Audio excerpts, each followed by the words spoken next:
My name is Kai Chi, and I want to ask you the most important question ever asked by every human being that ever lived. Is there a God? Do you believe you were created by a divine entity for a purpose, or do you believe you're here by chance after a number of random events? It may seem irrelevant, but the answer defines us both psychologically and morally. Now, I know it may be a bold statement, but I believe I can prove that God does exist. So, if you will indulge me, you can ride shotgun on a journey of discovery. We can uncover the history of mankind and our origins and your place in the universe.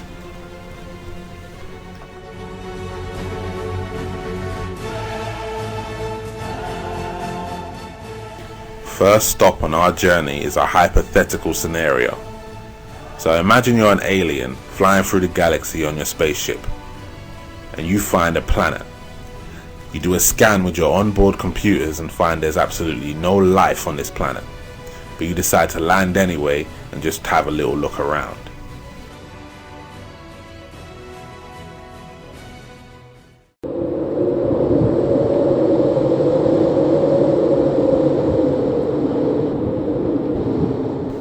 So you touch down on this planet and you're having a little nosy around, and to your surprise, in the middle of nowhere you find a house. Evidence of creation but no creator. So is it reasonable to assume that this house formed itself, or that somebody built it? On Earth, the evidence of creation is not only all around us, but it actually is us. We are the evidence of creation, but because we can't see our creator, we begin to doubt. So let's try this a different way. What are the odds that humans came to be through the process of evolution? First, you'd have to calculate the odds that the Big Bang would even happen, which alone is unimaginably low. Then you'd have to factor in the odds that the universe cooled at the right rate, expanded at the right speed. The odds that the universe even had the right laws of physics, because a different universe may have a completely different set of laws. The odds that our universe had the necessary elements to create stars and planets. The odds that even our own planet formed at the right distance from our star and had the building blocks for life. The list of the things that we'd have to factor in to calculate the odds of humans coming to be through the process of evolution is so long, we wouldn't be able to calculate or comprehend those odds. Scenario number 2. What are the odds of a tornado picking up all the necessary materials and building a 3-bedroom house with 2 bathrooms fully furnished?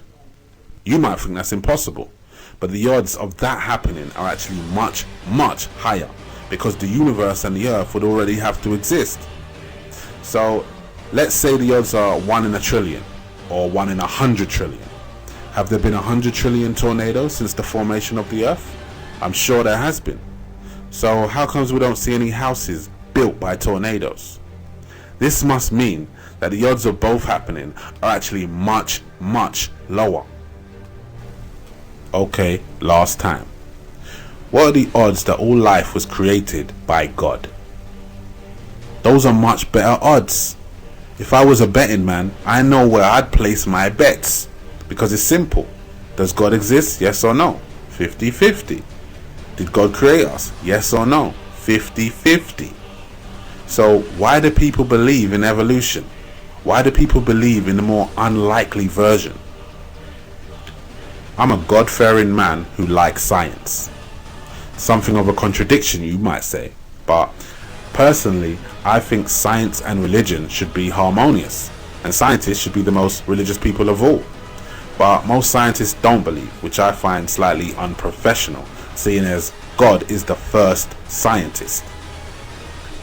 For example, that's like me walking into Stephen Hawking's office, sitting down at his desk using his computer, signed in with his login, drinking tea from his favourite mug, and on the walls there are pictures of all of his family and scientific achievements.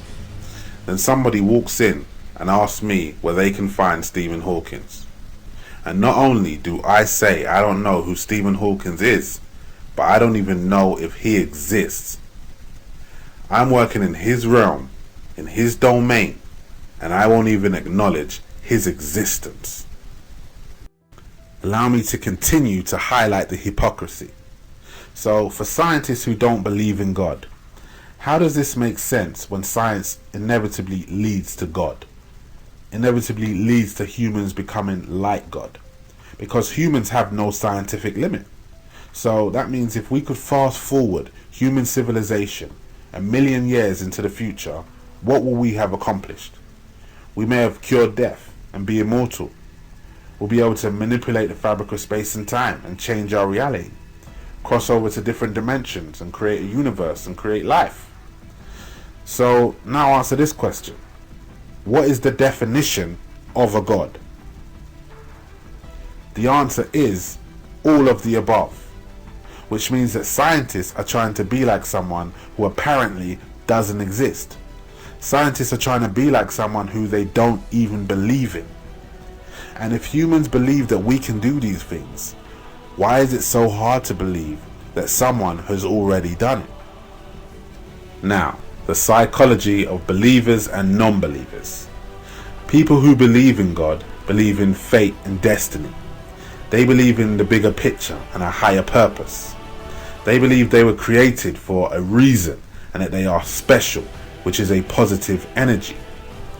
People who believe in evolution believe there is no purpose, no reason to anything, that we're just here and that's it. And most importantly, they believe that humans and themselves are not important or special at all, which is a negative energy. There is one scientific fact, and that fact is that the only thing that doesn't exist is nothing. Even in the void of space or in an empty box, something exists.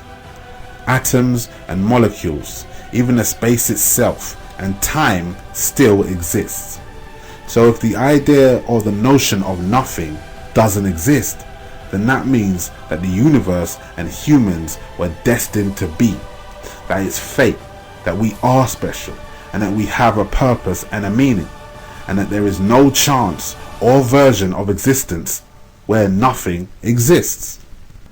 As we draw closer to a conclusion, I will quote myself.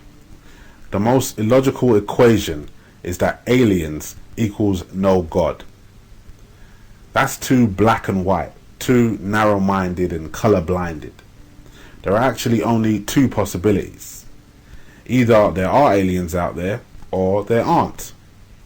But God still exists in both of those scenarios, because God is the constant.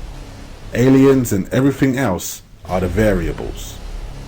So, there you go. I hope I've opened your eyes and rattled your mind, shaken your faith, or should I say your lack of it. But the proof of God's existence is all around us, the evidence of His creation. We've explored the odds of alternate possibilities. But at the end of the day, it all boils down to our own perspectives and what we choose to see. Till next time, I'm Kai Chi.